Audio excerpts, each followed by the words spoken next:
Rock climbing has always been really hard for me, but the one superpower that I have always had is the ability to try really hard, to dig to the depths of my soul, to just give it everything I have. Hey y'all, I'm Ryan Devlin, and welcome back to The Struggle. And oh, do we have some delicious struggle for you today. We're talking with Cedar Wright, one of the most iconic figures in climbing over the past couple of decades. He's a rock monkey. He lived in caves over in Yosemite.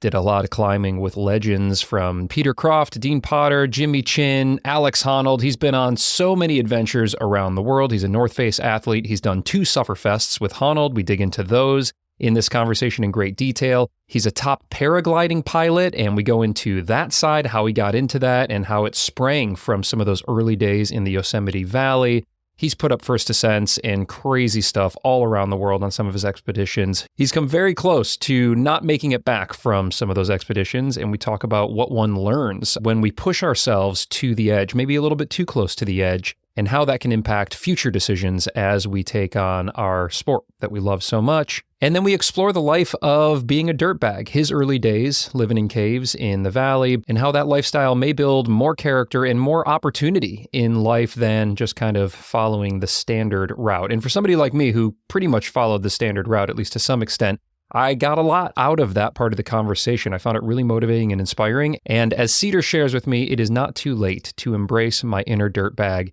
and get out there and be scrappy and learn something about myself in the process. We dig into all of that, and then you got to stick around to the end because Cedar unpacks the funniest climbing video on the face of this planet, Boogie Till You Poop.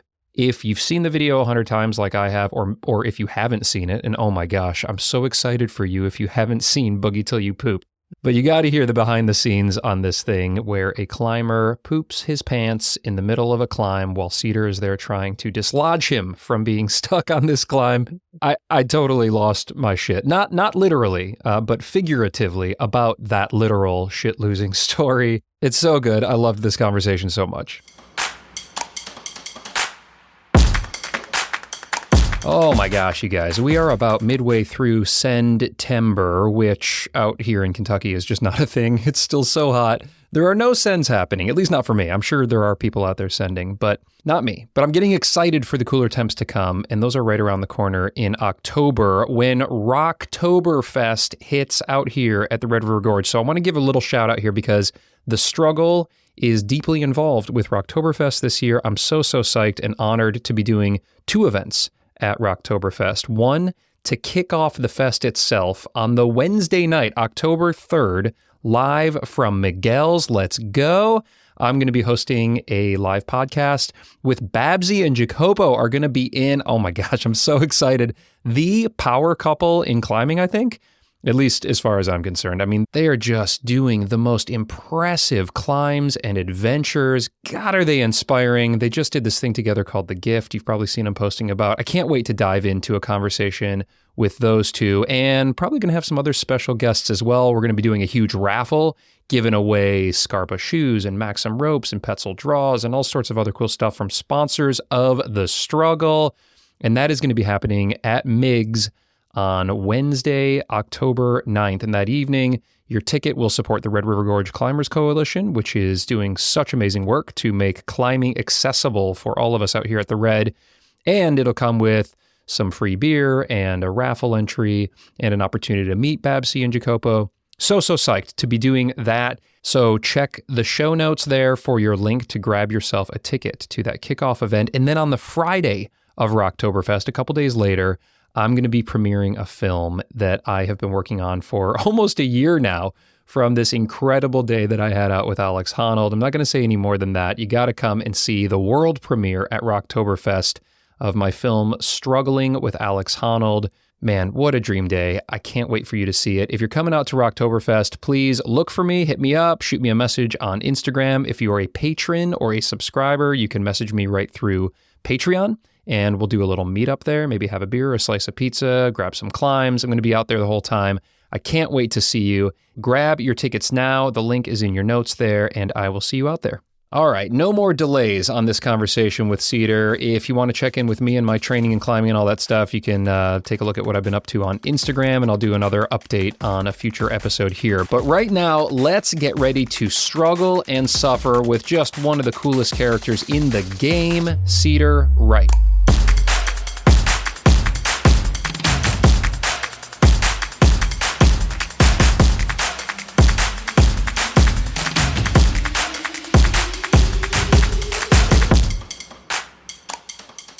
You're on the East Coast somewhere? Yeah, I'm in Louisville, Kentucky. So Red River Gorge is the home crag. Cool. And lived in Southern California for a long time. That's where I met my wife and we started our family. And so as a climber, I learned to climb trad, and I was bouldering at Riverside and doing, talk eats, Joshua Tree trips and all that. And then I traded all that for steep overhung climbing at the Red River Gorge. So it's been a little bit of an adjustment for me moving out here, actually. Yeah, it's gnarly. It's like, I find that climbing really hard. Yeah, it's no doubt. It's the same size finger edge forever. Yeah, it's kind of brutal. Right. Yeah, they're the biggest holds you just fall off of. But nah. Yeah, I was out in the valley a couple months ago, and it's so funny, just like the atrophy that happens, because I used to be like a granite jammer, and then I got out there and I just like got eaten up, and like I wasn't trusting my feet, and I couldn't, like I was fucking gripped placing gear. And it's just so funny how, 5 years of sport climbing has changed the person that I am, basically. Yeah, no, I shudder to think. I've definitely been not traditional climbing as much as I used to, being out here in Boulder. Yeah. Good, man. So yeah, we'll just kind of work our way into this thing. I also got a ton of questions from listeners, so I want to make sure that I save some time for those at the end. But hey, let's kind of dive in where we always do here at The Struggle and just talk about struggle and what your relationship is with struggle. And I feel like, Cedar, if there's ever been a guest that I've had on this show that has embraced struggle, it is you. And I'm curious if that's always been the case, and just in general, kind of like, what's your relationship with struggle as a climber, as an adventurer? Yeah, I mean, I've never been super strong, never really naturally talented at all with climbing. I started climbing super late in life. My first real rock climbing was when I was 20.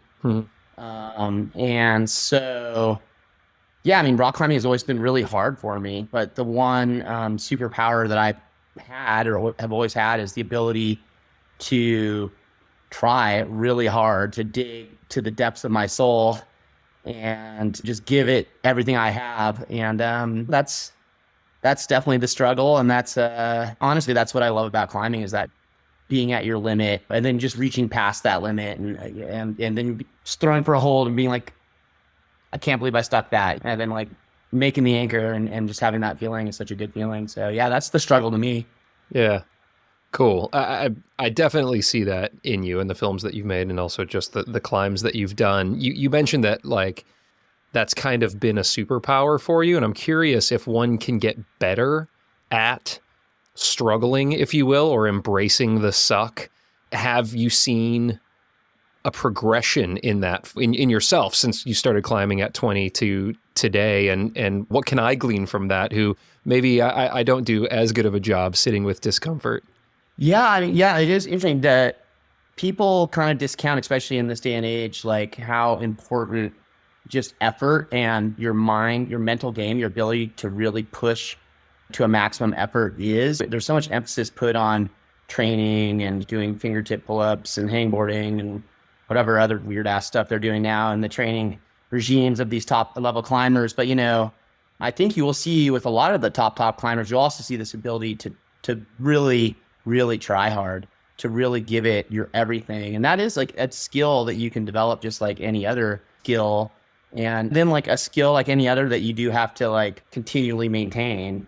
And definitely sometimes when I haven't been climbing as much, it's like, it's a little easier to just be like, take, or a little easier to be like, oh, I don't want to take the whip. I'm just going to drop off. You know what I mean? But yeah, it's a really underrated skill, that skill.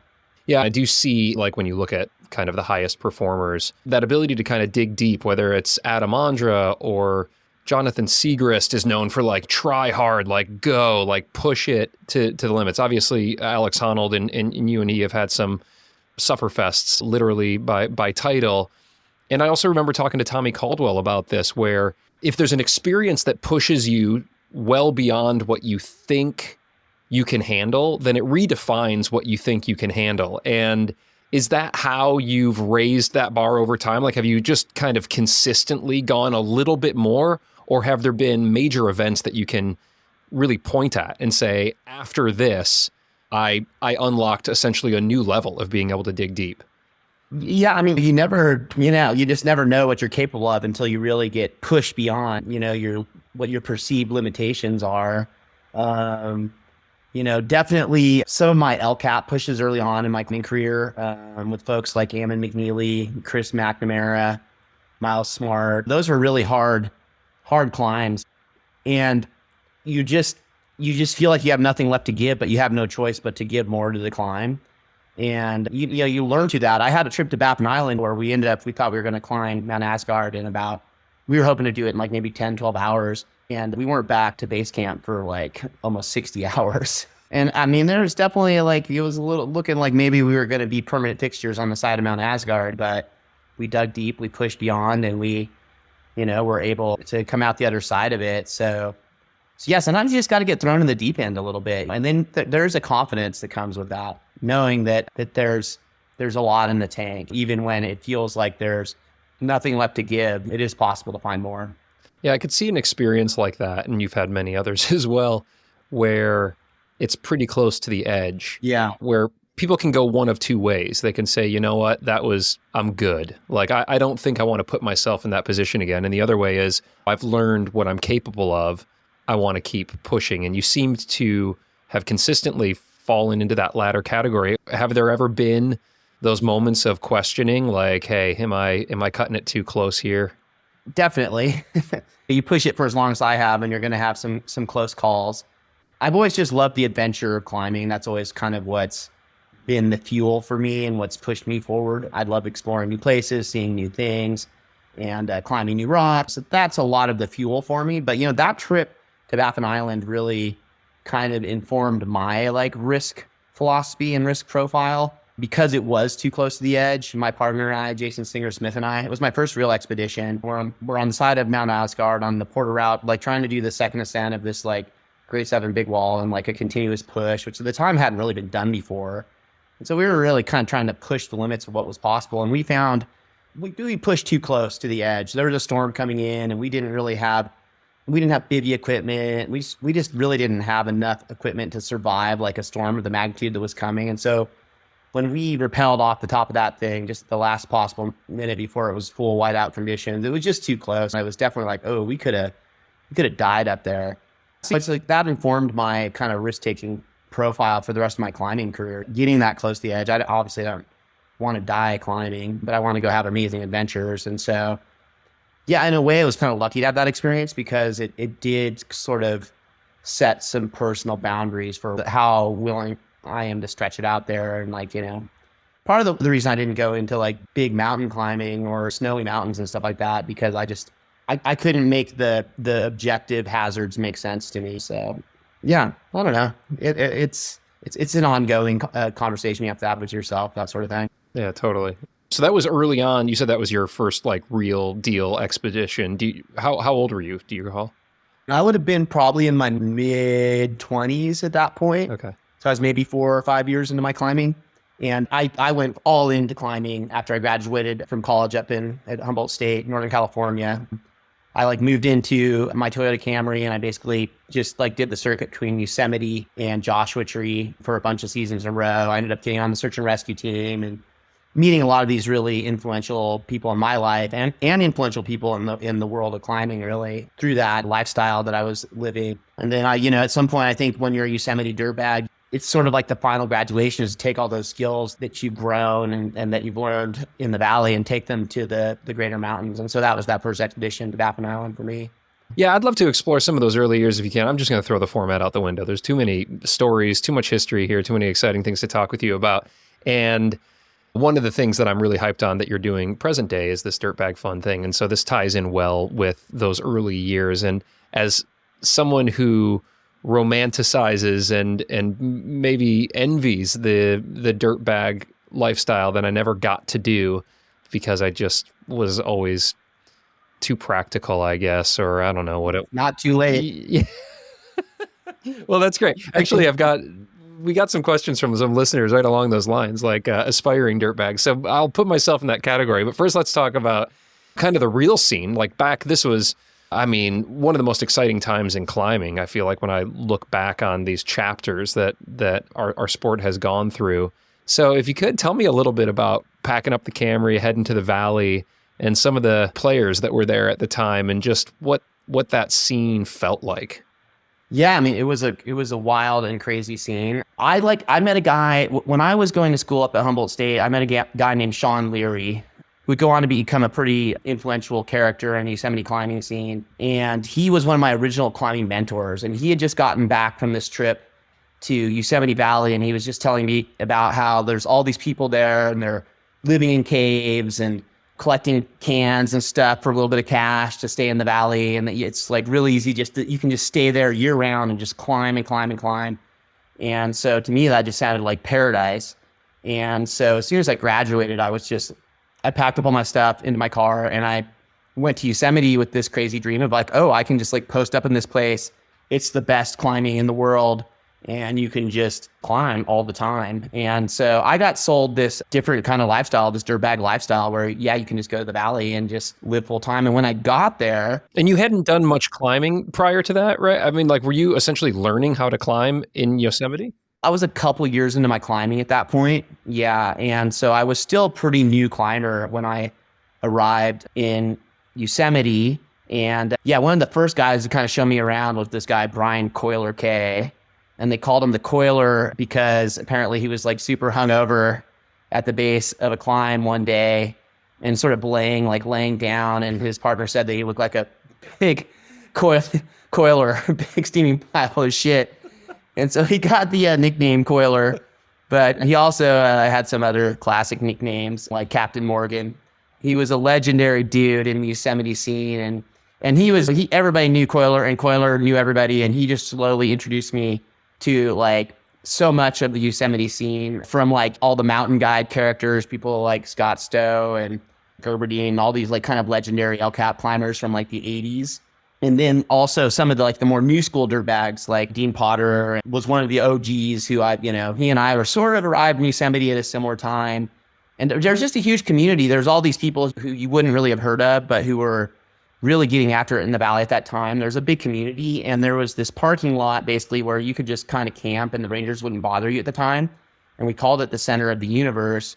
And it was just a big social scene there. It was like so much fun to go and just like hang out after you'd climbed your thing or whatever with your community, and everybody'd be like sitting on their cars in the parking lot and just like hanging out and playing hacky sack, or there'd be a slack line set up. And it was just a really, really amazing time in Yosemite Valley. It's interesting looking, I'm at that stage of my life where I look back on these things, and it's like so much has changed about the world, not just about climbing, but about the world. So none of us had cell phones really back then. Right. We're just all hanging out, pretty unplugged from the outer world, just living this weird insulated lifestyle of like, go to the cafeteria and scrounge for scraps at the cafeteria, go out climbing all day, and then go up into the boulders to sleep. And it was a really cool, pure lifestyle. And there was very few professional climbers. Almost nobody was making money off of climbing at that time. Maybe a few people at all. Maybe Connor and Anchor was making a little money, a couple others. But the Europeans were starting to be professionals, but as far as Americans, there weren't many. Right. I don't know, it was an interesting time. And then while I was there and just going through my trajectory as a climber, I watched like Potter like kind of blow up and become this famous figure in climbing and become a professional climber. And so he kind of like, in a lot of ways for some of us in that community who also went on to become professional climbers, sort of showed us the path, paved the way in a sense. And I don't know. It was an interesting time. It was a special time, and it just can't be replicated, Not to say there aren't amazing times that other dirtbags can't have in Yosemite in the modern dirtbag age. Yeah, totally. Well, no, I mean, what an incredible energy to be a part of. And I'd love to explore just some of the climbing for a little bit here. I want to loop back and talk more about just this dirtbag lifestyle and what that means today for those who might want to explore or follow in your footsteps in a sense there. your dirty, barefoot, slack-lined footsteps. But before we kind of go into like the culture side of it, like I'm curious about the climbing. Like when you show up and you're in your early 20s and you've got a couple, as you said, you've got a couple of years of climbing under your belt, but you're in like Mecca, you're in the valley, and there's really hard stuff. There's easier stuff. I'm sure it's quite overwhelming. And I felt that when I first got into Yosemite. I'm just like, God, where does one start? So I'm just curious, like, what were those early years of Yosemite climbing like for you? Yeah, I mean, I had hardly any skill and very little talent going into things. I was sort of breaking into like 5'10", 5'11" at that point in my climbing. And I remember we went to the Cookie Cliff, and there's this crack called Crack-A-Go-Go, or some people call it Crack-A-No-Pro because it's kind of small stoppers, the cracks. And I was with Coiler, and I really didn't know what I was doing, and it was pretty hard for me. And I'm like in these thin liebacks, like about maybe 40 feet off the ground on the climb, just like really pumped and trying to get like in a really small stopper. And I took a big whipper and kind of slammed into the rock, and I broke my glasses right down the middle. Oh, shit. And then I luckily had some climbing tape, and I taped them together. And so I was for a while rocking the full like Revenge of the Nerds like Right. white tape in the center of my glasses. Great. But Coiler was like, "Oh, dude," he's all like, "Mr. Magoo, you're Mr. Magoo." He's all, and it became a thing. It stuck, and I hated it. It was like my valley nickname was Mr. Magoo because I climbed blindly into adversity. But yeah, I never lived it down, that nickname. It eventually like kind of evolved. I became Goo to a lot of people, or Gooey affectionately. So a lot of people back then knew me as Goo or Gooey. Now like hardly anyone knows me as Mr. Magoo or as Goo. So I'm not James Lucas, who also kind of like came later in the scene, but shared that like kind of rock monkey era with me, knows me as Magoo. But that's one of the few people that calls me Magoo anymore. But yeah, that sort of kind of describes that's how it was. I'd go and like throw myself at stuff and take huge whippers. And then at the same time, there was just sort of this culture of like group soloing. And so real early on, like once I kind of befriended some of these good climbers, they'd be like, "Oh, let's go do the Royal Arches," And so early on in my career, between there and then Joshua Tree, there's just like, it's less common now. I think people are still out doing it, but a lot of us were soloists. It was just sort of like, if something was easy, like it was sort of like cool to go and climb without a rope, and you'd go with your friends and run up Snake Dyke and things like that. So from very early on, I was soloing easy routes in Yosemite and Josh Tree pretty regularly. And that definitely factored into who I became as a climber, because I wanted to move really efficiently and really confidently on easier terrain, which is such a big part of moving fast in the valley and in the greater mountains. And so I just like all those skills just kind of got honed over time. I never really climbed in a gym. I'd rarely sport climb. So my trajectory in climbing hard was really pretty slow. And it was just a different time, like not many people were climbing 513 in Yosemite Valley at that point. The Hubers had just kind of come and sort of shown what was possible. And we were all sort of like, oh, okay, like starting to figure that out. But it was just like a slow process to get good at rock climbing. Was there much training, kind of quote unquote training, like happening out there in Camp 4? I mean, you hear stories of the earlier generation, I don't know, John Backer doing like crazy stuff with a Backer ladder and working up, doing one finger pull-ups on slings and crazy shit like that. Were you guys mostly climbing, or was there a training mentality? It was, I think some of the smarter guys went away to some sort of like plastic training or something like that. Personally, not a lot. I remember so interestingly talking about like Backer and Couch was still working around the valley. And sometimes I'd go down to his place down in El Portal, and he had like a Backer ladder set up down there, and I'd work on my elbow tendonitis, like going up and down the Backer ladder.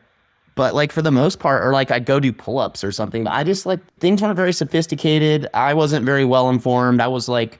I trained by just climbing all the time and was able to like get relatively good at climbing, but certainly probably missed a lot of like, peer performance in my heyday just by not really understanding how to train or any of those things, which actually later in life now in my, in my 40s, I've moved to Boulder, Colorado, and now I'm like learning how to train, climbing in the gym a lot. And I definitely am like, oh shit, I probably could have sent a lot more stuff if I'd go a little smarter, but whatever. Well, let's actually do that juxtaposition if we can for a second here, because I did see you post recently a shot of you doing some pretty like heavy deadlifting, and I've seen some stuff of you in the gym, like working some dynamic problems on plastic. And what does your week look like these days, training versus getting out on rock?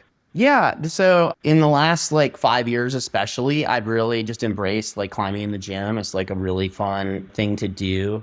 In a lot of ways, I have like less to prove with my climbing now, and it's just more of something I really just enjoy doing for myself. And yeah, I've got my gym projects, and then I head out to some of the local sport climbing around here from time to time with my wife Nellie. And then from time to time, I gear up for like a bigger adventure of some kind. And I'm a little overdue. I'm overdue for one of those at this point. But I also got real sidetracked in the last 5 years by paragliding. And so the gym has been a really nice way to stay fit and stay a strong climber while also putting a lot of my energy and focus into this other sport that I've fallen in love with, where I'm still enjoying some of that progression and some of those things that were really fun in my 20s and 30s in climbing. I'm now enjoying that in the sport of paragliding. Let's explore that. It's a perfect segue. You mentioned kind of those earlier days in Yosemite, getting out and doing soloing like with groups and running up things. And there's also a culture around that time of base jumping, and it seemed like just other ways to, I guess, take advantage of the topography at the landscape, and also for some, at least the adrenaline of extreme sports, if you want to kind of label it as such. So I'm curious where your introduction into paragliding came, and was it in those earlier years, those valley years with the Dean Potters of the world who were pushing the envelope, not just on rock, but in other avenues as well? Yeah, so Dean Potter was one of the first kind of friends of mine who started getting into base jumping. And I definitely saw the logic of it. I was like, oh yeah, like it's not that fun to walk down from El Cap. If I could just jump off the edge and be down in like a matter of minutes, right, that would be amazing. But it looked really scary to me. It looked really dangerous. Kind of on a cellular level, there was a big no in my heart. But the peer pressure of it all and having other friends like my buddy Sean Leary, Stanley, getting into it, I was like, okay, I'm going to go and try jumping out of a plane, right? Because your first step is you jump out of a plane. And so I went to Lodi, which is where all the kind of dirtbag climbers are going to learn to get their AFF or whatever it's called, which is basically where you learn to jump out of a plane solo. Mm. And so I decided, all right, I'm going to pay for the course. I'm going to learn. And I did my first few solo jumps, and I just hated it. I didn't like the noise in the plane. I didn't like free fall. I didn't like how like just kind of intense and like frenetic the whole vibe of the experience was. But I remember in my last couple jumps, like I would just throw immediately, and I really liked being under canopy. And I didn't really put that together to be like, oh, there's this whole other sport where you actually spend your whole time under canopy until much later in my life. When I was about 40, actually, I decided, okay, I'd had some friends get into paragliding, and I was starting to see what was possible. Like a buddy of mine, Zach, he was like, oh yeah, like I flew over a 14,000 foot peak, and then I caught a thermal off of it, and I went like to 18,000 feet, like over the mountains and here in Colorado. And I was just like you did what? Like that's insane. And so, yeah, that was kind of created that spark. And I decided, all right, I'm going to get into this sport at least a little bit. And yeah, me and my buddy, Matt, who was a fellow North Face climber and somebody I've traveled a lot with all around the world, we decided to go down to Santa Barbara together and take paragliding lessons. And initially I was just thinking, oh, it'd be a cool way to like fly down from a climb or something. I'm not going to get too serious about this. But I guess I should have known better. Like I'm just an obsessive person. Whatever I tend to get into, I tend to go all in. And that is what proceeded to happen with paragliding for me. I got fully obsessed. And I got really obsessed with like specifically cross-country paragliding, which is basically, where you take off from a little hill, you climb up in your first thermal, so your first rising air mass, and then you go on glide looking for your next thermal, and you can travel hundreds of miles this way. And so it's just crazy adventurous. It has this element of like alpine climbing to it, like the exposure and just the extreme outrageousness of it. But it's just like just out of your backyard instantly you can be in those kind of positions. And then just the unknown, the adventure, kind of the first ascent kind of aesthetic that I've always loved, of like finding your line, pioneering your way, not really knowing what's going to come. A lot of those things really were really interesting to me about paragliding and sucked me in big time. And yeah, I got really sidetracked on paragliding in the last 5 years. So this is a stupid practical question on paragliding, but like if you're traveling for hundreds of miles, Like, how do you get back? Well, it's different every time. Depending on where you're flying, you sometimes organize a retrieve, as we call it. So we'll have someone who is dedicated to watching where we're going to end up and coming and getting us. Because some of these, like, as I got deeper into the sport, some of these places you're flying are really remote. Like, I was doing some stuff in Nevada where, like, the chances of you landing, even where there's people, is somewhat slim. You might be landing on a dirt road where the chances of seeing another human for days is slim. So, yeah, you need someone watching you. But here on the Front Range, where I do a lot of, like, pretty long flights, sometimes I just hitchhike home, which is part of the adventure. That's great. That's great. We'll get that allows us to circle back into dirtbagging for a second here. But one more thing on paragliding, and I'm sure we'll come back to it, is how the sport of it works. Because I know you're an incredibly accomplished pilot, certainly one of the best in the country here, and if not the world. And how does competitive paragliding work? Give me like a 101. Yeah, one of the things I've fallen in love with about paragliding is that it reminds me a little bit of those early days, like those Rock Monkey days. It's a much smaller sport, and so there's a very kind of like quirky little crew, a little family that we have here in the US of people that are really passionate about it, and it's early days. We're really pioneering what's possible in the sport, and all these like new big flights are happening on the daily thanks to a real talented pool of us, and so that's all very exciting about it. And then on top of just the cross country style of paragliding, there's competitive paragliding. And even there's a couple of different types of competitive paragliding. There's race to goal, which is where you'll get like you and 100 of your best friends all launch off a hill basically within like an hour period. Everybody launches. Everybody establishes like in a thermal and waits basically in a GPS cylinder. You have to stay inside of this cylinder. And then when the start time goes, everybody leaves the cylinder at once. And then it's like this kind of 3D chess game of like you're using all the information around you because you can't see the air, but you can see a glider climbing. And so everybody's like using the information, trying to vie for a dominant position. And then it's like you're then racing, like basically trying to tag different GPS turn points and make it to goal. And like the first person to get to goal is like the winner of the task. And usually there's about 7 tasks, and it's like the winner of the overall competition is the person who has the best performance over the 7 days of paragliding. Oh, cool. And so it's really it's like kind of it's very strategic, but it's also like a lot of mental endurance, and it's just a really, really cool and incredible sport. And then there's also hike and fly paragliding, which is probably what more people might have seen or been familiar with from these hike and fly paragliding competitions like the X Alps and the X Pier, which are these big races across the mountains where you can hike or kind of climb, but really scramble or launch a paraglider and cover all that distance. And so that is a whole other beast. It's almost like kind of ultra running meets paragliding. And that's become especially quite big in Europe. And so there's a lot happening in the sport, and it's also a lot bigger in Europe than it is here in the U.S. at this point, although the U.S. paragliding community and scene is growing quite rapidly right now, which is pretty cool. Yeah, it just sounds like such an incredible way to experience landscape and nature, and kind of seems meditative because you don't have engines and noise and all of this. It sounds like something I'd be psyched to do, although I'm sure it requires considerable amount of work and training. How physically demanding is it once you're up? Obviously the hiking, if you're talking about ultra marathoning and like hiking to the tops of peaks and all, that's going to be very physically demanding. But like once you're sitting there in your sleeping bag and you're like flying around, like what's the experience? It's weird. Compared to climbing, it's not very physically demanding at all. I mean, you're flying on the brakes, so you have some pressure that you're holding at all times. But it's like, to a climber, it's like nothing. You could do it for days in a row. You will get a little tired from it and stuff, but you end up so exhausted at the end of a big flight. And it's just crazy how much energy is just burnt through your brain and the hundreds of thousands of decisions that you're making over the course of a big flight or over a tough day of racing. So it is quite exhausting. It does help to be a physically fit person, but it's certainly not necessary. And you'll definitely see some people who are quite good in the sport with like not exactly the climber's physique. That's great. This sounds like a very good sport for me to start to set my sights on It's a good old man sport. Yeah. Yeah, totally.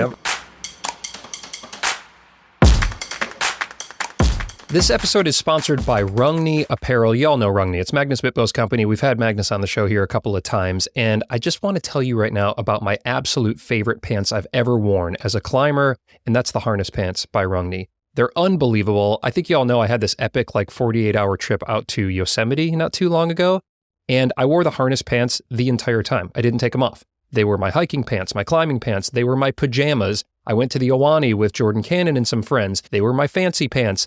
And I'm telling you, they looked as good at the end of that 48 hours of abuse as they did the day I pulled them out of the box. If you want a very lightweight, stretchy, comfy, durable pant that's also going to look good enough to go to a restaurant in, the harness pants are it. And also check this out. Right now, Rungni's throwing in a free Boulder Heads t-shirt with every pair of harness pants you get. You can get them in every color, get a bunch of t-shirts. Just swing over to Rungni right now. You can hit that link in your show notes. Use code STRUGGLE to get yourself a discount on everything they sell, including their amazing chalk, and score yourself a free tee. I'm telling you, you are going to love these pants.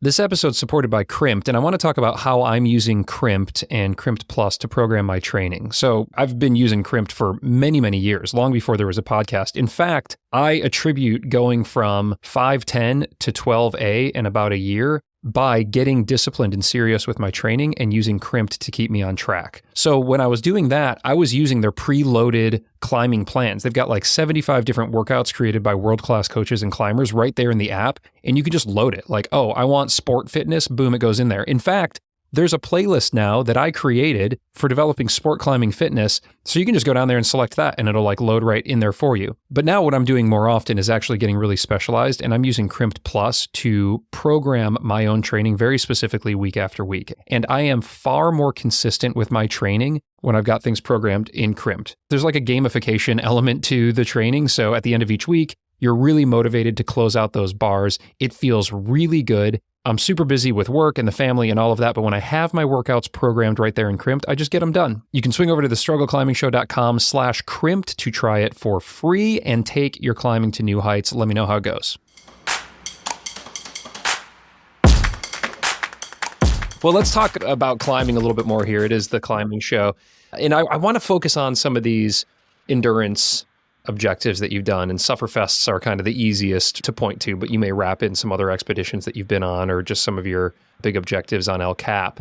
And I just want to try to tap into the mind of an athlete who has pushed their body to that point, to that exhaustion point, full physical, full mental exhaustion. Because when I'm struggling on, a kind of classic Red River Gorge endurance route that might be 80 feet long and pumping out and just not able to push one more move, I know there is more in the tank there, and I think I have a lot to learn in this avenue. So what comes to mind in terms of just whether it was one of the Sufferfest objectives or an entire Sufferfest that you did with Alex or anything else that you've worked on, what's taught you the most about what you're capable of, and how do you think that could translate? Is there anything that I can learn as a guy who's just a guy in his 40s and got a couple kids and a job, where I might not be able to put myself into some of these experiences fully like you have, but I really still want to tap into that deep endurance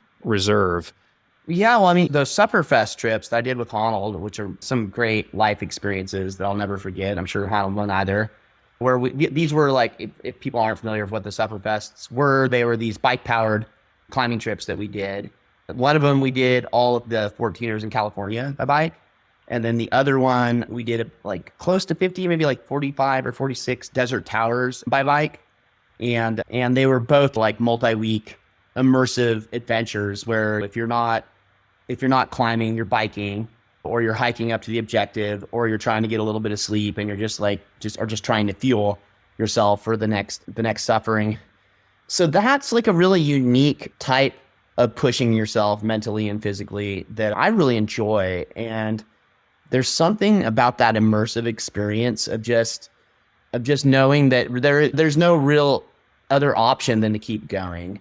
And then when you're doing that for days and days and weeks on end, your mind and your body adapt to the new normal, and you find this ability to just keep going. And to kind of, I don't know, for me, like a big strategy or coping mechanism that you use in these kind of big epics is just humor, just like laughing at the absurdity of it, just coming up with weird inside jokes over time. Just that sense of humor is so key, I think, to being able to cope with just the intensity and just the brutality of pushing your body to that extent. And then, of course, if you're going to be going hard, going big, pushing yourself as an athlete, especially in climbing, partnership is so key. But in any athletics, right? Like the importance of like the people around you is so key. So Honnold obviously is like, couldn't ask for a better partner for that sort of thing. But just a solid, good guy who's like looking out for his partner and who's fully invested in the team is such a powerful thing, I think. So yeah, I mean, you see that in all types of sports, right? I mean, just looking at the Olympics recently and stuff, and just seeing like the amazing coaching and the amazing teams that surround these people. And yeah, so I mean, if you're trying to push yourself, it's definitely important who you surround yourself with. And but yeah, I love those type of trips. Those Summerfest trips were all time for sure.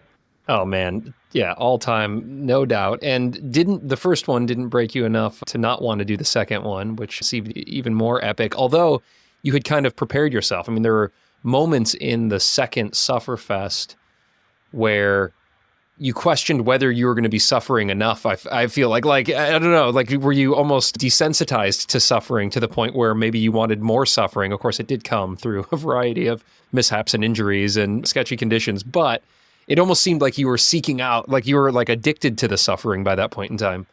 Yeah, a little bit, right? I mean, it's pretty common. I mean, it's definitely like, I love a big adventure and like, I love spending time with like a good buddy.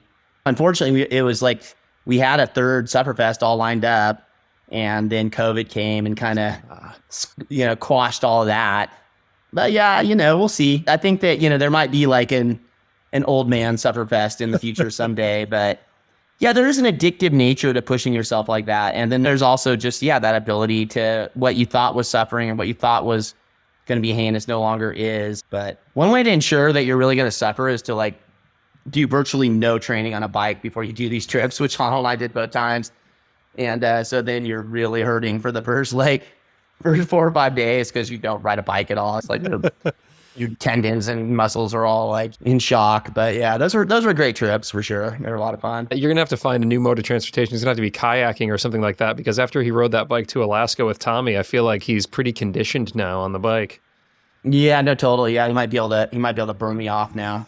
Although I've been doing my own like kind of like gnarly suffer type stuff. I like participated last year in the X Pier, which is one of those big hike and fly paragliding races. And I ended up in the first 2 days, it was just rainy, so we weren't able to fly at all. And I think I walked like with like a 25-pound backpack. I walked about like 110 miles on the road. Yeah. For 2 days. It was pretty heinous. Yeah, that is heinous. So I still got some suffering in me. Well, I want to explore the mental side of the suffering for a second here. And you mentioned humor, which I agree is just an incredible way to deal with whatever the world throws you. But are there other mental tools, mindset tools that you've developed over the years that you dip into when the going gets tough? Yeah, I mean, I've just like always been so committed to whatever I'm doing. So that helps. It's just like once you decide you're going to do something, then whatever suffering or whatever kind of hardship is it's an elective thing that you've decided to do. One thing that does, I think, that helped me is just that sense of perspective that this is, not real suffering, that there's like, that you have the privilege of basically recreating in this way, and that you have this whole support network around you to where you can pull the plug at any moment if it becomes dangerous or becomes untenable. So just realizing that it is a privilege and that this is, it's supposed to be fun, and just creating a fun perspective, even when some people might not think it would be fun, right? Is a powerful kind of ability, right? The ability to frame things. It's just like so much of what we experience in life is just completely based on our perspective and how we frame it, right? And so one person's Sufferfest, right, is another person's warm up. And some of that is down to physical training, but a lot of that is down to just perspective and down to, the way that you look at the world. The mind is a very, very powerful muscle. That's for sure. Yeah, I'd love to explore an instance of that, if one comes to mind, where the body was saying absolutely not, no more, and your mind carried you through. I mean, yeah, that just recently, this trip, this X-Pier trip, I ended up like probably walking a couple hundred miles on the road. And I was like, it was like getting to where like I could barely walk, but then I had a great discovery, which was that if I walked backwards downhill, it was like a lot less painful on my shin splints. So I just started walking downhill, backwards down all the hills. But that was certainly one where I learned, where I had to dig really deep. And at times I was really feeling emotional and like I wanted to quit. And definitely some of my early El Cap pushes for sure. Like I really badly wanted to bail. But then really the thought of bailing, and wrapping down like friggin' Iron Hawk or the Zodiac or something, it just sounded like scarier than just continuing up. And so sometimes just getting yourself properly committed can be good. So then you just have to deal, It's just like, and I think when things get really, really hard, and this happens more in like alpine climbing or in big multi-pitch climbs, but you just have to just focus on the now and whatever you have to do next, right? The next move, the next anchor, the transition, bringing your buddy up. It's just like you just focus on whatever you have to do next to keep the boat afloat, to keep the mission going. And so I do think, that's the way I think probably one of the things I've always loved about big adventures is that immersive quality and that nowness that you get when you're just forced to be in the moment. So yeah, there's something there. There's something to that, and I think that people who live within the constraints and between the lines on the road of society, they miss out on some of that kind of those weird experiences you can have when you go and just get weird.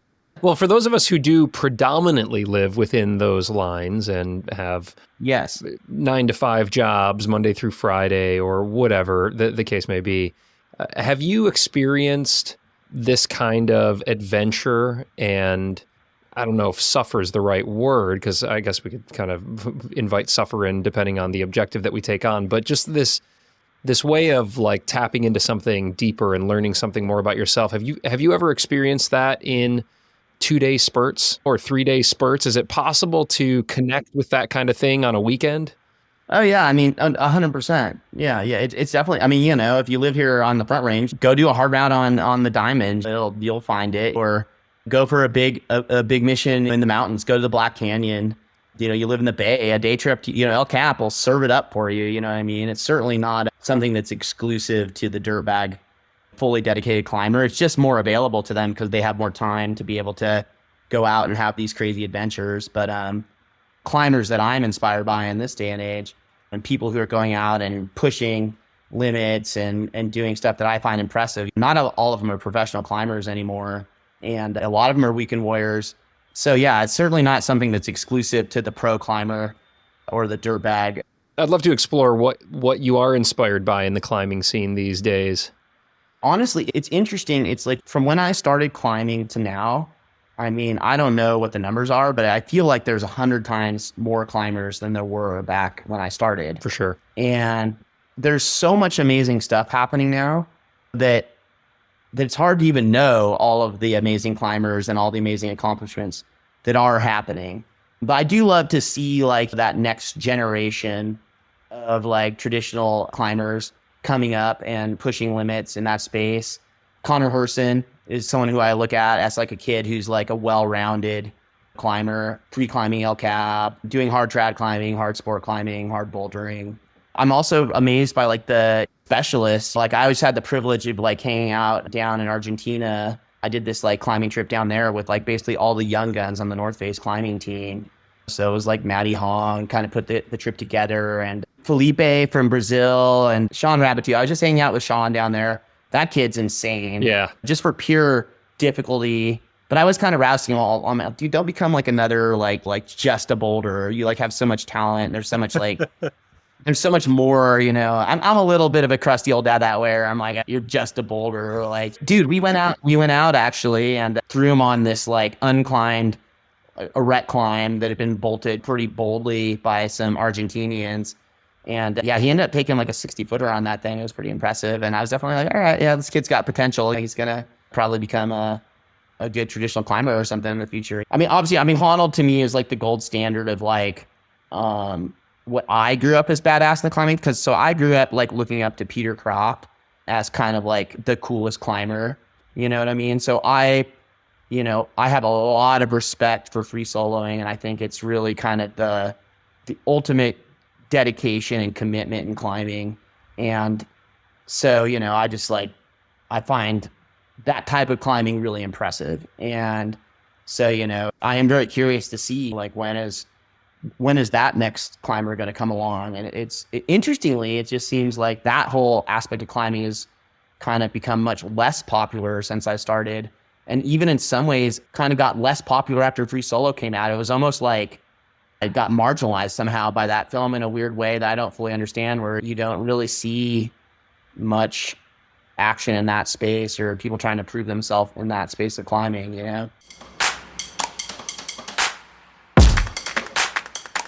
All right, y'all, just a quick breather here to talk about something that was holding me back as a climber and a new course that's coming out that I think will really help a lot of climbers out there. And that's about fear of falling. In particular, for me, when I moved from the gym outside, my fear of falling was really holding me back. Like I had a really hard time climbing above bolts and taking falls, trying projects where I knew I would fall. And as soon as I worked on addressing that fear of falling, I was bouldering at a higher grade and sport climbing at a higher grade, like instantly. And the absolute expert in this space for helping climbers to address their fear of falling is Hazel Findlay. You all know Hazel. She's been on the show here, but now she's teamed up with Magnus Mitbo's company, Altitude Climbing, to put together a course, a 6-week course to address fear of falling. And if you're not sure if fear of falling is what's holding you back, because sometimes we don't even know, they actually have a free assessment that you can do over on their website right now to learn what your fear index is and how that might be impacting your climbing and how it compares to other climbers. And then once you complete that assessment, you can get access to a free, totally free mini training that Hazel and Altitude have put together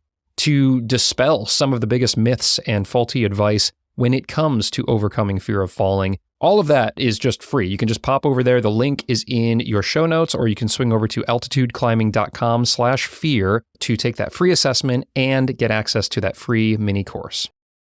This episode is supported by PhysiVantage Nutrition, and I've been using PhysiVantage since long before there was ever even a podcast. I've been a paying customer for many years now. It tastes the best, and it does the best for me and supporting my goals in my training, my recovery, and my performance as a rock climber. I'm sure you all are familiar with their products. Their athlete team is crazy, from Alex Magos to Jonathan Segrist, Amity Worm to Daniel Woods, and so many other crushers out there are using PhysiVantage regularly. And that's because it works. I use their supercharged collagen every day before I train my fingers or I go climbing. I use their vegan Powerplex protein, which tastes incredible. The chocolate flavored protein that PhysiVantage makes is just crazy. That's like my sweet treat that I have at the end of every day. I'll either mix it up with some water or milk, or I'll mix a scoop in with my plain Greek yogurt, and it tastes like chocolate pudding. It is so, so good. And then recently, because I've been trying to build up that endurance for my long, pumpy climbs out here at the Red, I've been using a lot of their Sendurex, which is like a beetroot extract. It's highly concentrated. It is science-backed to help support the endurance system, and I'm feeling like I'm climbing longer and harder and also recovering faster when I'm using PhysiVantage products. So I think you're going to love it too. If you haven't tried it, you can get 15% off your order over at PhysiVantage.com using code STRUGGLE15. If you're looking to level up your training, your recovery, and your performance, I have really felt the difference using this stuff for the past few years, and I think you will too. Check it all out at PhysiVantage.com and use code STRUGGLE15 to get that discount. It is interesting to hear how commonplace soloing was when you were in the Rock Monkey days early on in the valley there. And is it because Alex just did like the ultimate objective that maybe will never be topped? And it's like the most impressive thing that's ever happened in sport. Was that like people were like, well, screw it, it's done, and they just hung up the spurs? Or is there a bigger shift in climbing away from boulder styles of climbing, do you think? Well, to push it back against Honnold having done the raddest thing, you could argue that he was able to rise to like the standards that have been set by Alain Robert, like free soloing, like even at maybe a harder level than Honnold ever has back in the 80s. I mean, now, of course, like to be fully fair, like definitely like free soloing the free rider is mind numbing, and just the level of just precision expertise it takes to do that is like, it's very impressive. Yeah, maybe that's part of it, right? It is like the gauntlet, has been thrown down, right? Like to one up that is like extremely difficult to do. I find it really interesting that still we're waiting for like another person to free solo Astroman. As far as I know, it's still just Croft, Potter, and Honnold that have done it, which is kind of crazy to me because that's like 11C. Now it's Valley, like gnarly 11C, slippery, it's got a Bombay chimney. It's like certainly much more impressive than climbing 9A these days, in a sense, right? It would be climbing that without a rope. Yeah, it's interesting. Did Brad Gobright, did he not do that one? No, in fact, I remember having a conversation with Brad and Brad was like, "Oh, I would never solo Astroman." No shit. Wow. So I don't like it. He's all too scary. which is funny because Brad, like maybe some people don't know that I made this film about Brad Gobright called Safety Third, where we filmed Brad doing like the hardest free solo in Colorado. It's like a 12C, slippery, powerful, reachy, gnarly, definitely much harder than Astroman free solo. Although, you could argue Astroman does have like a lot of 511 in a row. It's sustained. It's very exposed. I mean, it's certainly something I aspired to and never just had the balls / the forearms for it. I was never quite elite enough of a climber to do it. But I'd certainly had dreams of doing it. And I wonder if there's people who were like me, who had that dream at least, and maybe are thinking about that, and will there be another great free soloist in my lifetime? I'm curious to see, if there is, it remains to be seen. What does it take to be a great free soloist? That's a good question. It's to be a good free soloist, whatever that means, but means that you don't fall ever. Right. That's to be a free soloist that lives a long time. Yeah. But in all seriousness, I mean, I think that it's someone who's very competent in their abilities, who's very calculated in the way that they approach the climb. But it's also someone who believes that there's value, right, in doing something like this, that there's, that there's a sense that this matters and that I'm going to take this risk because this is my commitment to the sport. It's interesting because I've known a lot of the great free soloists, at least in North America. Also had the pleasure of meeting Hans-Jörg Gauer. I don't know how to pronounce his last name, but he was one of the better European free soloists and did the fish on, I believe, the Cima Grande or the Marmolada. I've never climbed in the Dolomites, but I know it's a big, gnarly 12 plus free solo. Sick. That guy did. Met him. Obviously, know Honnold really well. Knew Gobright very, very well. Got to know Croft reasonably well. There's maybe parallels, but you're talking about like just in those four guys, like got met Backer. All their personalities are very different.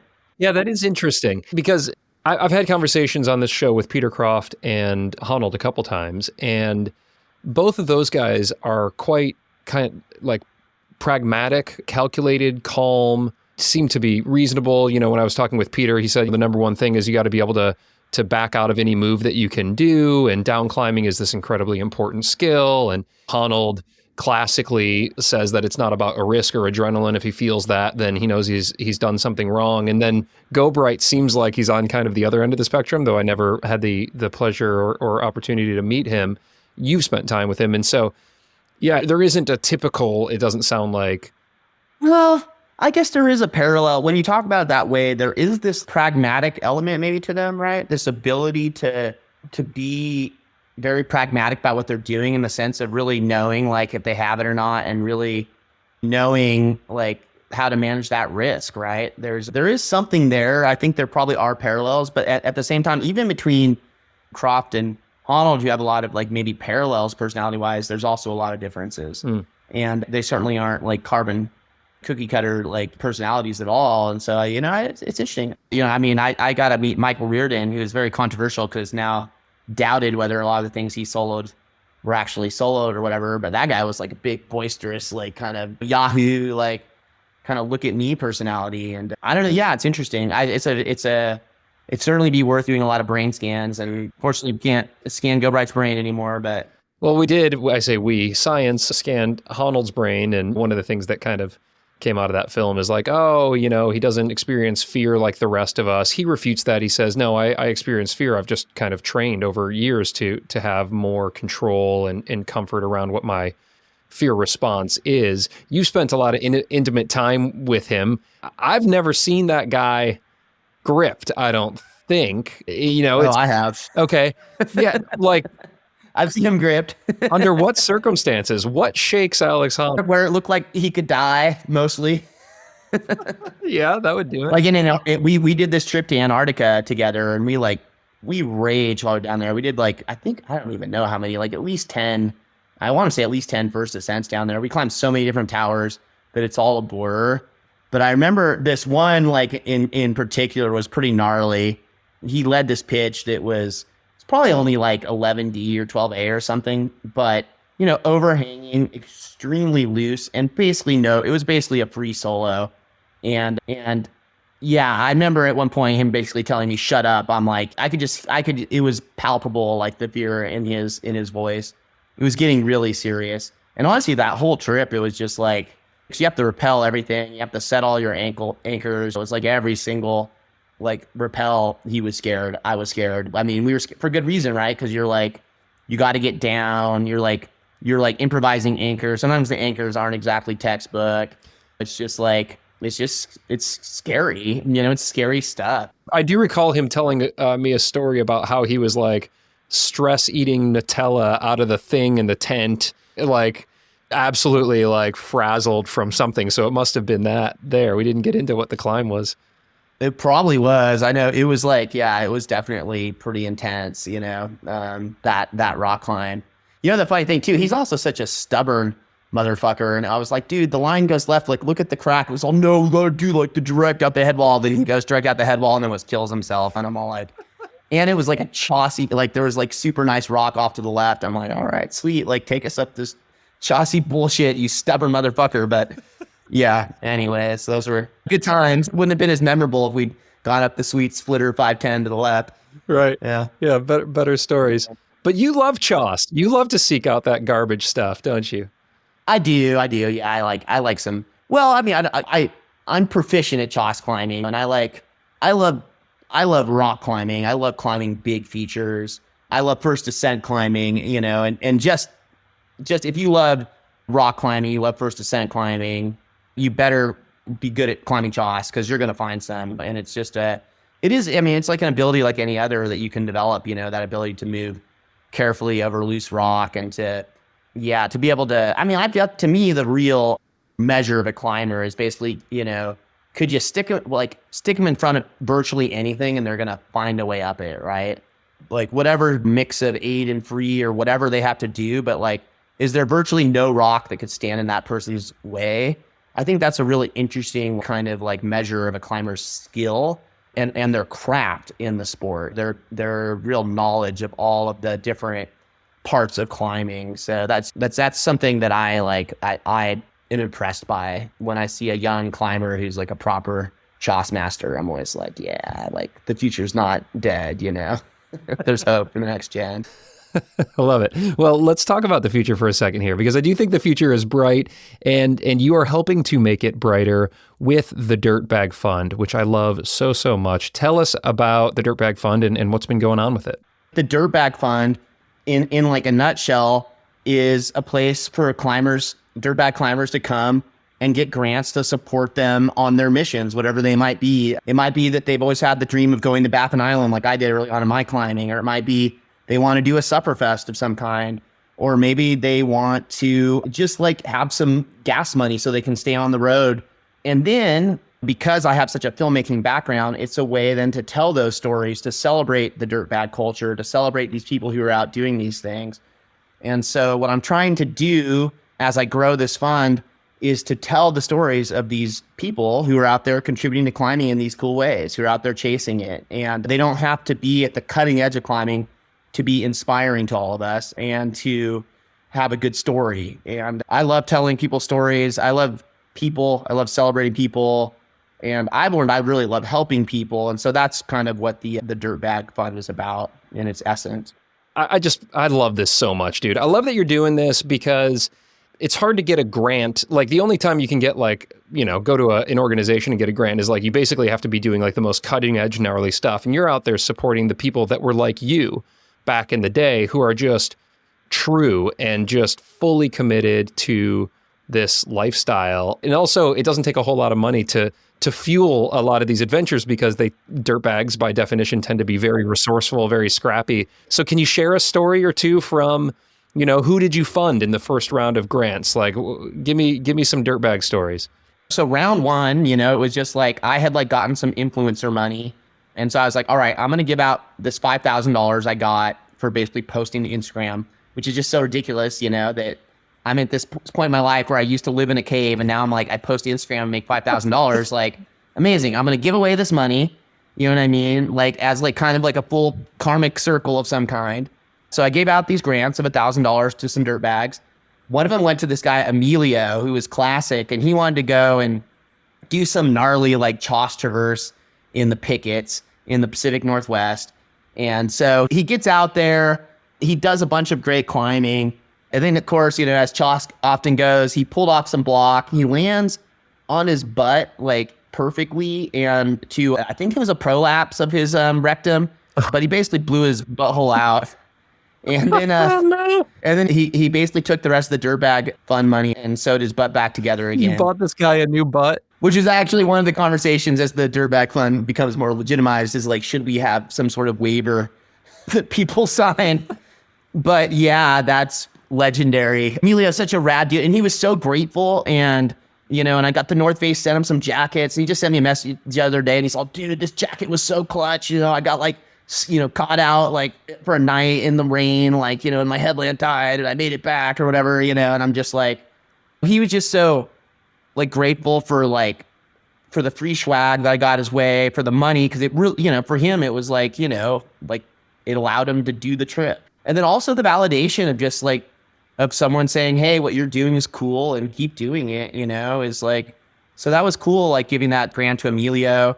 And then, so another one of the grants I gave out was actually this kid, Christian Black, came out of the woodwork, who's like a proper Yosemite sender, did the like kind of similar path to me, like, you know, was on search and rescue and was building up to like his first big expedition. And he goes to India with his kind of team and does this big mixed climb in India. And so I just gave him like some money towards that cause, but he also got a grant from the American Alpine Club. And so he was able to hobble that all together. And then I also gave him a bunch of mentoring and just advice on like how to document a trip like that, like to Supperfest style, document your adventure. And then when he came back and was successful on the mission, I did a bunch of rounds of feedback with him on the edit and basically gave him a bunch of mentoring on storytelling and like, how do you edit a film and how do you tell the story? And it was super fun going back and forth with Christian. And he's now got this really great film that he's going to hopefully roll out through the festival circuit. And then the Dirtbag Fund is buying the film from him. And then we're going to release the film later this year through the Dirtbag Fund channels. Yeah. So the hope is that the Dirtbag Fund also becomes essentially like a nonprofit media company where we can tell climbing stories that aren't tied to a specific sponsor and aren't tied to a famous climber. It's an opportunity for people to make a name for themselves, or just an opportunity for us to see different people you wouldn't see otherwise in the climbing world. So, and he did a really good job. It's a really good little film. And so that's just another example. And then also from last year, May or Marion Perez, who they are really great person in the East Coast kind of BIPOC space and just normalizing, you know, people who aren't white in outdoor spaces. And they're just a really awesome character. And they took the money and did like a Jim to Crag thing for some BIPOC folks at the Gunks. And so then I happen to have a friend who's a filmmaker, Trevor, who made this great little film that's now up on my YouTube channel about that mission. And so that was an example of, more of a give back to the general community kind of element of what we can do at the Dirtbag Fund. And the fun thing is about it, it's growing and I've got some partners and stuff, but it's very light and fast. And I definitely I have a lot of just ability to just be creative and like work with a lot of different interesting people on a lot of different interesting projects. And so now we're in the second round of the Dirtbag Fund, and we've given out the grants. I haven't announced them yet just because I'm trying to get everybody, the money's been given out, but I haven't done any announcing or anything. So I'm just trying to get all my ducks in a row right now. I luckily had a couple of private donors come in and they're helping me turn it into a 501c3. Cool. So once that's done and we can like fundraise as a 501c3, then I'm going to announce the people who I've just been giving out my personal money so far, but soon I'm going to be able to give away donor money. And I've gotten some significant commitments from a couple of folks who are coming into the mix. And so, including this wonderful lady, Kat, who's helping me turn it into this 501c3 and has this money she'd set aside for giving and really loves the dirtbag community. So she's currently coming in as a partner in all this. And so that's like, taking away some of the bandwidth of like basically running something like this because it's a lot of work.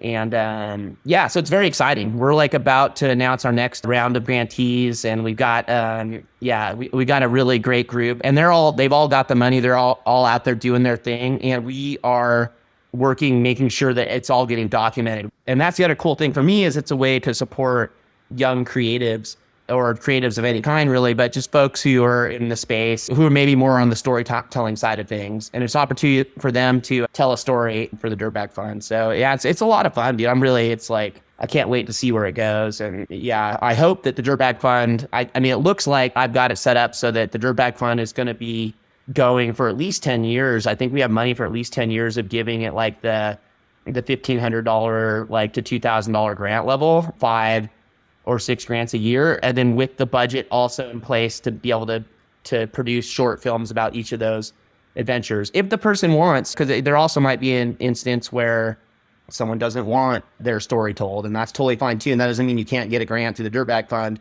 We're definitely down to support the silent crusher if it feels like the right thing to do too, Dude, this is fucking crazy. Congratulations. I mean, the way that it's grown since you first talked about it, which was like carving out like 5 grants of $1,000 each or whatever it was, just like you said, kind of you came into some like social media money or whatever to now like 501c3 and a decade of funding and some media behind it and all that. Like, I mean, yeah, it's crazy. It's which I think really just speaks to just like that. Yeah, that there's a need for something like this because like people came out of the woodwork really wanting to support this meaningfully. So it's very exciting, dude. I'm like, so cool. Yeah, it's kind of like for me, it's like as someone who does care about their legacy and who loves climbing very much.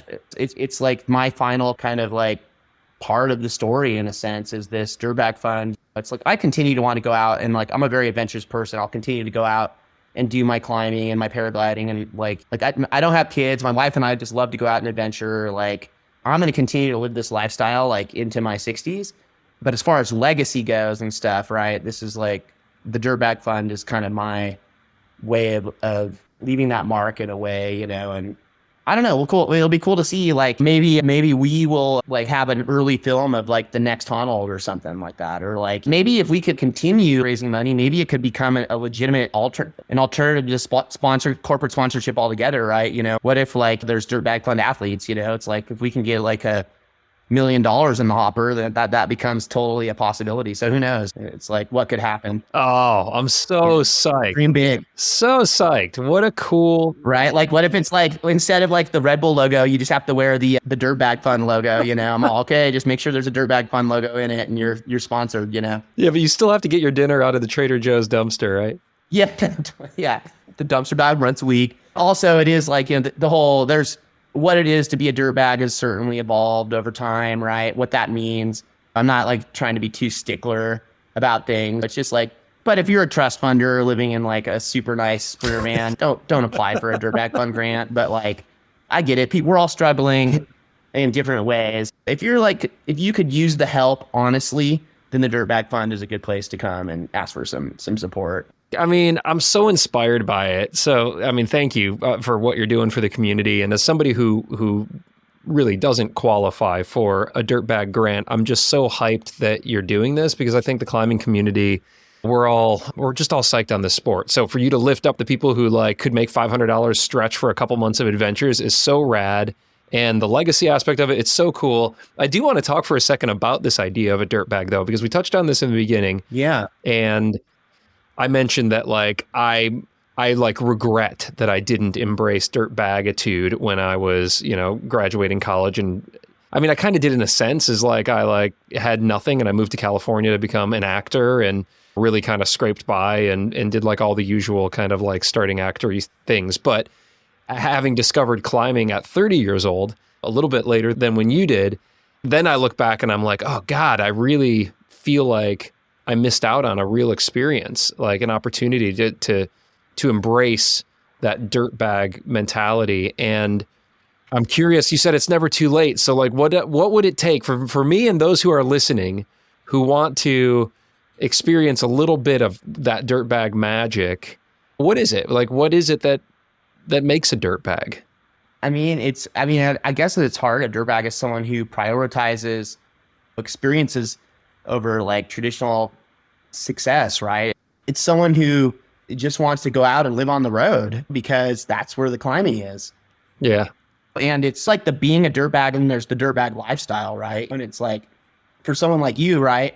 Like, it's not too late to like get in the van and go on like a 6-month road trip and go like tick off all those rad climbs you'd always dreamed of doing and go to all those places you've always dreamed of seeing. It's never too late. And then part of like kind of with the Dirtbag Fund, what I'm trying to do is like keep that idea alive, right? Keep that idea that, hey, if you're like this, young climber, you just graduated college, or maybe you're like thinking about like, is college for me? But you're like in your heart of hearts, like your true passion is for climbing, then, you can go dirtbag around for a while. That is an option, and it could be really amazing, and you might really love it, and it could be worth trying. But it's not for everybody. And that, the dirtbagging landscape has changed in ways that I'm not even totally familiar with, because I now live in a house in Boulder. But I know that there's people out there doing it. Yosemite is still perfectly viable for dirtbagging. So, if you're a young climber watching this podcast and you're thinking about it, go for it. Why not? There's like there's so many of us. The population is so massive now, right? It's like we're all so inconsequential in a way. So whatever mainstream pressure you have to go live this lifestyle, that's like the lifestyle that's been sold to us, right? Which is that we need to have a really nice car and then save up and get a really nice house and like be financially successful, get the fancy job, like all this kind of stuff. I think we all know someone who has all that and is miserable, right? Yeah. So there's like the alternative ways to live your life. And I personally was rewarded so massively by that lifestyle. So I think that some of this is just out of a sense of wanting to give back to the climbing community. Some of this is out of a weird gratitude for that lifestyle and wanting to keep that lifestyle alive, knowing that there's value in it, in dirtbagging, in being a scrappy climber who's living in his car and eating peanut butter and pickle sandwiches or whatever he can get his hands on, diving in, dude, the Trader Joe's dumpster, dude, like saw me through 2 years of like my dirtbagging career. It's like, there's something to be said for being scrappy. I don't know. No, man, it's beautiful. I love it so much. Yeah, that resourcefulness, that kind of bucking the kind of status quo or the material trend is something that's I find so appealing, so alluring. And so, yeah, maybe it isn't too late for me. And thank you for helping to encourage others to explore that. Tell me about Boogie Till You Puke or Poop, the funniest climbing video I've ever seen. You could say, and maybe I have some notoriety in the climbing community. Some of that comes from my accomplishments and from maybe my accomplishments as a filmmaker or as a climber, having been on the North Face climbing team for a long time. But I would say that there's definitely like a contingent of people who recognize me solely from Boogie Till You Poop, which is a video. I made the edit, but I was basically in Squamish for a slideshow. Actually, I was going to be doing a slideshow. And so I had been doing these in a day films where I would film basically all the climbing action around an area and then edit it together all in one day, right? So it was like, as I was becoming a filmmaker, it was a really good exercise or practice, because you would shoot and edit all in one day, and it just was the whole skills kind of training package. So I had this plan to make a Squamish in a day film. I made it. If you can search Squamish in a day, and you can find that on my YouTube. But in the process of making that, my buddy Jason Kruk had come out. He had like a somewhat heavy night of drinking at the brew pub the night before. And I really wanted to shoot this off with called Boogie Till You Puke. And so he like heads up, somewhat hungover, gets his knee stuck. I'm there with Andrew Burr. Andrew Burr is shooting photographs and I'm shooting video. We're both hanging from ropes up there. And Jason gets his knee stuck. So I like turn off my video camera and rappel down to help Jason get his knee unstuck. And Andrew Burr realizes, oh, like there's a video mode to this like camera that I'm shooting in. Switches the video mode and records what became arguably the best climbing film ever made, Boogie Till You Poop.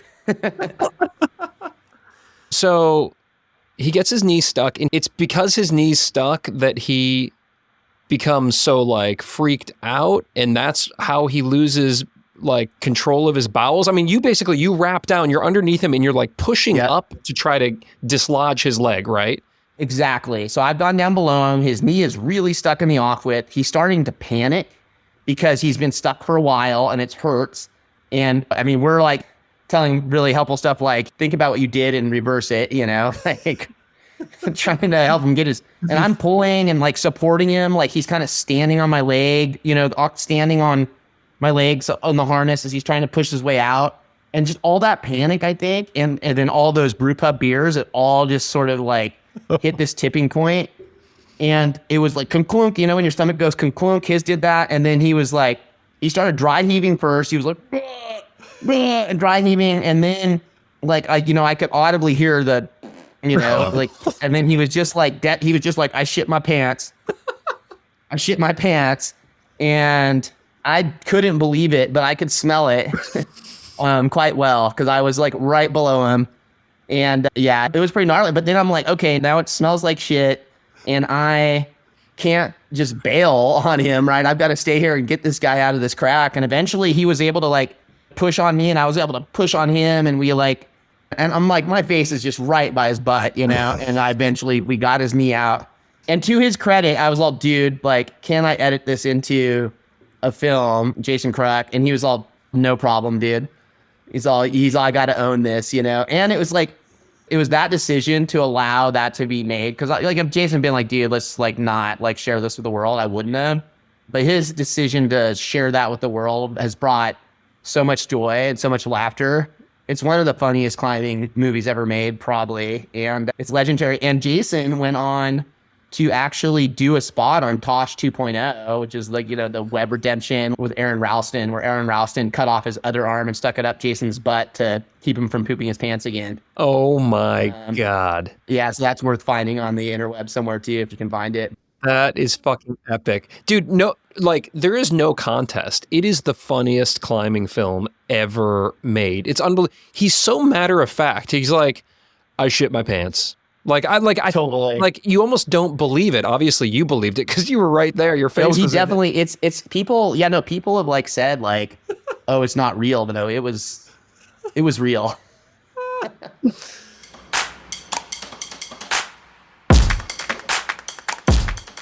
And on that delicious image, we will wrap up this conversation here with Cedar Wright. I got to do 10 more conversations with him. He's got stories for days. The way that he's contributed to the climbing community, the narrative, the storytelling. It's just so cool, so inspiring. I loved every second of this conversation. Cedar, thank you for taking the time, for sharing the stoke. I hope you all enjoyed this as well. And by the way, if you want to learn more about what Cedar's doing with the Dirtbag Fund, if you want to help out in some way, or if you are a dirtbag or an aspiring dirtbag like me, and you want to put in an application for some support through the Dirtbag Fund, you can learn about all of that over on Cedar's website. I'm going to link to that in the show notes here.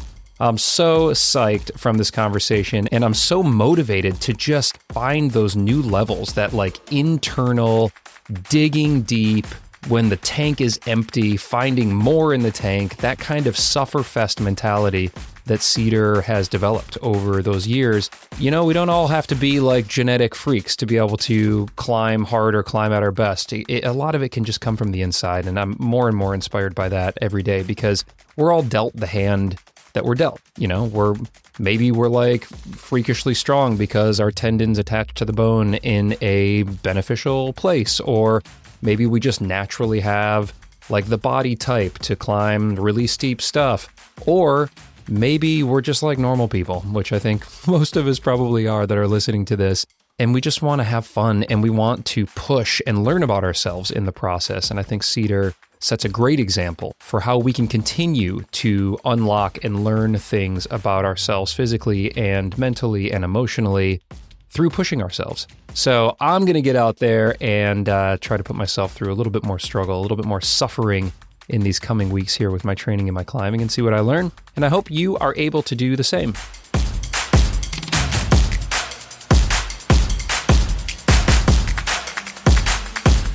Quick shout out and just a huge heartfelt thank you to all of you patrons and Apple subscribers out there. You guys are the best. It takes a lot of work and actually a lot of money to make this show with all like the editing platforms and software that I have. And then I've got people who work with me and work for me to help me to make this show possible. And you patrons and subscribers really make all of that possible. So thank you for that. If you are not a patron or subscriber, would you consider coming aboard and checking it out? For the price of a cup of coffee or a cheap beer each month, you're going to get access to now almost 100 hours of bonus content. So ad-free, extended, and bonus episodes with the biggest names in climbing. From Alex Honnold and Magnus Mitbo to Lynn Hill, Alex Magos, Nina Williams, Hazel Findlay, and so many other climbers that I've had the pleasure of talking to, including the GOAT, Adam Ondra.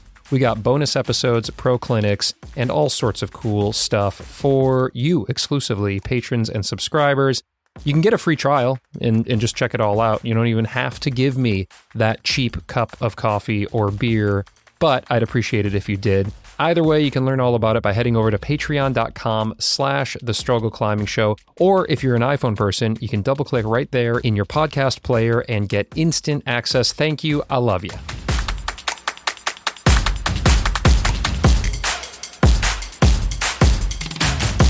Big thanks and appreciation to all of our show sponsors who have brought you this episode here at zero cost. Way to go. You can check your show notes for links and special discounts from those guys that are only available to Struggle listeners, and there's some great discounts there, so check them all out. Actually, you can see all of the show's brand sponsors and special deals by popping over to thestruggleclimbing.com/deals.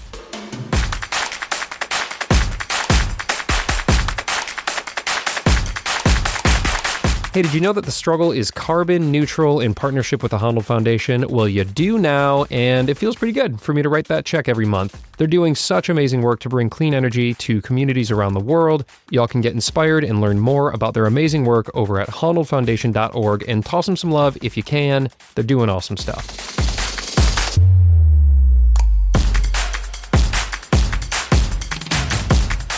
And lastly, The Struggle is a proud member of the Plugtone Audio Collective, a diverse group of the best, most impactful podcasts in the outdoor industry. The show is produced and hosted by me, Ryan Devlin, and edited by the wonderful Glenn Walker.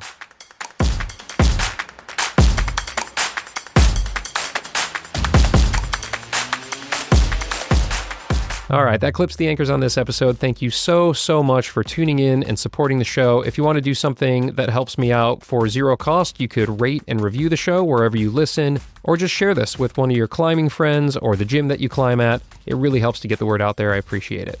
I hope your training and climbing are going great, and if you are struggling like me, well, just remember the struggle makes us stronger.